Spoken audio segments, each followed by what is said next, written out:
Pets are really the most beloved member of your family, aren't they? I mean, pets can't do you wrong. They're so loyal.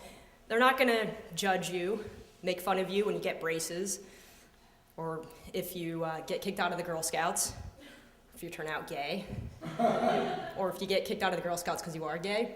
Yeah, pets, they don't judge you. They stay loyal. Growing up, I don't know if my parents were tired of parenting or if they were just cheap, but they were a little scant on their choice of pet for my brothers and me. There were 5 of us. I have 4 older brothers. We were really rambunctious. I think a dog would have been most appropriate, you know, something to run around with in the backyard, maybe play fetch, maybe ride it. Our neighbors had this big, lovable golden retriever. We wanted that for ourselves. The poor thing actually only had 3 legs. It was blind in one eye. His left ear was chewed off. He always had fleas and ticks and scabies. I think his name was Lucky. And my brothers and I, we wanted that dog for ourselves. We'd beg our parents, come on, Mom, Dad, can we get a dog? We really want a dog. Instead, our parents got us a lizard. 4-inch long chameleon. You can't really run around with a lizard out in the backyard. My brothers and I, we didn't take it very well. We were in denial. We named the lizard Sparky, just to kind of rub it in our parents' face. Yeah, don't worry, Mom and Dad, I'll take Sparky for a walk tonight. Oh, wait a minute, they don't make collars and leashes for lizards. But Sparky, the chameleon, had his own special bag of tricks. He could change colors. He could lose his tail. He ate crickets. That was kind of cool. Slowly, my brothers and I started to grow pretty fond of that lizard. Sure, we couldn't run around with him in the backyard, but our parents would let us take him out of his cage in the bathroom. So while our neighbor friends were out in their big backyards with their big dogs, my brothers and I were crammed in the bathroom watching our lizard do laps on the tiles. All 5 of us would kneel in front of the bathtub and looking down like we're in a stadium, and we'd watch our lizard do laps around the bathtub. We'd cheer him on. He was really swift, and sometimes he'd just stop in his tracks and look up at us. And I'd imagine him saying, "I'm just as good as a dog, aren't I?" It was just as good as a dog. My brothers and I would get home from school and it'd be like a mad dash to his cage. We couldn't wait to see him. Be like, "Hey, Sparky, what'd you do today? How was your day? Did you walk on your stick? Did you eat a cricket?" I don't know what else we asked him. But we couldn't get enough of him. I remember one night, my whole family had gone to sleep. I went down to his cage. I needed some alone time with the lizard. "Hey, Sparky, good night. I hope you have a good sleep." I put my ear up to his cage, and I swear I heard him let out a little bark.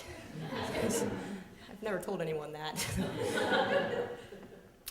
We grew really fond of our pet. The summer after we got him, our parents told us that we could take him on the family vacation. My brothers and I, we were ecstatic. We almost wet our pants, all 5 of us. We could not wait to share our adventures with the lizard. We humanized the lizard, kind of like the Geico gecko. We pictured him right there in our adventures with us. He was like hiking down the trails with us. I'd be laying on a raft in the middle of the lake, and the lizard would be right there with me, putting suntan lotion on me or something. We couldn't wait to take him with us. I went down to his cage a few days before we left, and I was like, "Hey, Sparky, are you ready to go? We're going on the family vacation. Are you all packed?" And I'd imagine he would talk back to me, of course, but he didn't have the Geico gecko voice, and instead it was this Midwestern accent. And he was like, so I says to your brothers, the bass are biting really well. I hear the fishing's gonna be fantastic. I guess we got Sparky from Chicago or something, I don't know. And the day came, the station wagon was loaded, fishing poles, igloos, disposable wipes, just in case. And my brothers and I met beforehand. We gave it special consideration. We decided, okay, Sparky's gonna sit up shotgun with Mom. Okay, we're gonna give the cage to Mom, let him sit up there, co-pilot. Dad's always getting lost. So we put the cage up there, the rest of us piled in the back. Excitement was bursting out of the windows. We were just going play by play what we're gonna do when we got to the resort. Okay, first guys, we gotta take Sparky down to the lake, let him see the lake, and then we'll go on the trails. And we didn't need the radio on in the car, we had our own entertainment. Around this time, the Boy George song came out, the Chameleon song.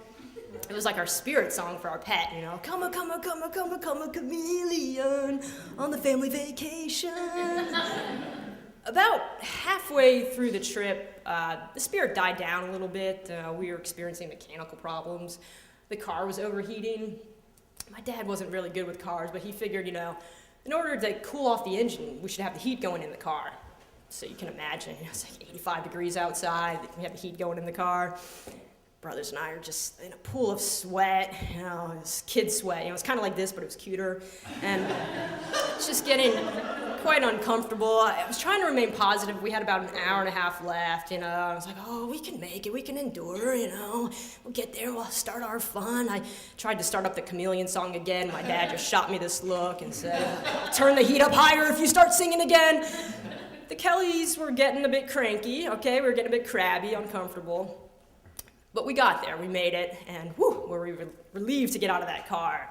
Got out of the car, sweat just pouring off of us, started to unpack. I grabbed an igloo. My brother Pete, he called it. He was like, I'm going to get Sparky. I'll go get Sparky. So he ran up to the front of the car, grabbed the cage, and suddenly we hear this, oh my God, the lizard's not moving. And the rest of us went over to Pete and were looking down on the cage, and sure enough, the lizard was just sprawled over this rock and lying still, like lizards usually lie still, but even stiller. He had shriveled up and died. He had overheated in the car. My mom actually had the cage under a vent in the front seat. The hot air was just blowing right on him, dried up his skin, and killed our pet. That's not a great way to start the family vacation. We took Sparky around to the backyard behind the chalet, and we made a grave for him. As we were digging that hole, I was actually, kind of happy that Sparky wasn't a dog after all. Would have been a pretty big hole to dig. We said our goodbyes and, sang the song one more time. Come a chameleon, you come and go. It seemed really appropriate at that time. After the vacation, our parents decided we could finally get a dog, and my brothers and I, we were still excited. We wanted a dog, but we accepted it under one condition, that we would never bring it on vacation with us. Thanks.